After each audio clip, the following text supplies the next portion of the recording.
Alright, welcome po sa ating munting vlog. Tutunghayan po natin ngayon ang ating short side trip to Chateau Negros Oriental.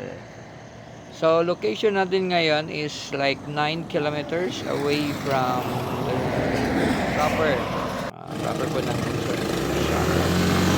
And let's start our trip like 3 kilometers lang po yung distance. Malapit na tayo sa proper lungsod ng Chateau. So as you can see, this is going to the south.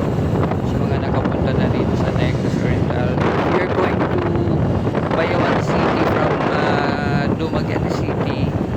So it's like close to 50 kilometers po ang Chateau Negros.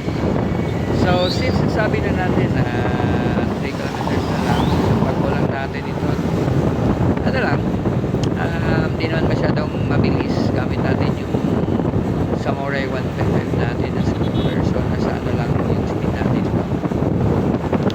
50 kilometers per hour. Malakas, no? Saka nagpo one hand driving tayo dito, no? And nasanay na tayo na ganito eh.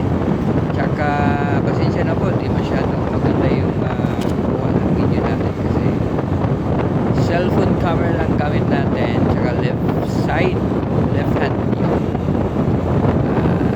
nakahawak ito. But anyway, ito na yung beach pag malapit na talaga tayo sa sentro ng Chateau. Ayan, so as you can see, doon place ito yung mga daanan natin. Ito yung main highway, yun yung susunod advantages natin sa province namin.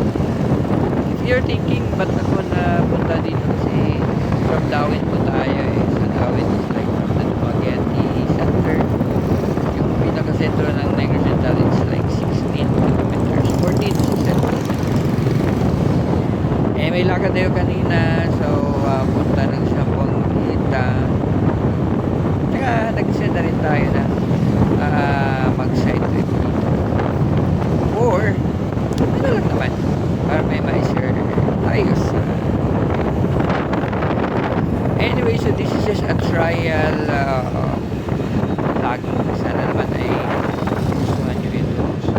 So nakita natin ngayon sa ating screen, ito na po, dami ng kabahayan both sides na, kasi nasa malapit 1 kilometer na yata yung distance natin away from the center ng sa mga nakapunta po dito, pakilive na lang po. Pwede. Sa mga hindi pa nakapunta dito, pakilive na lang po. Saka sana ay may mag-feature kayo itong magaganda. Alright, so again, gamit natin yung Samurai 155 natin. Scooter natin na matibay na, malakas pa. Gamit natin. So far, ito na yung center. Siguro mamamaya lang ay park na tayo. So, yan. Ako, hindi naman masyadong traffic dito sa amin. Dito sa Chateau, pag ganitong oras ng gabi, Sunday, kaya madaming tao. Iba, daming ibahan. Kaya yung iba naman ay magawa na kanila mga ibang service. Sanders, safe naman dito, no? Kaya mga standby po din tayo, friends natin. Okay, so ayan, may dami din na promotor. Parang nag-iisa lang sa oray natin ngayon. Wala tayong masyadong nakikita. So dito na lang muna yung video natin. So yan yung plaza natin sa Chateau. Maganda. Maraming salamat sa panonood, mga friends.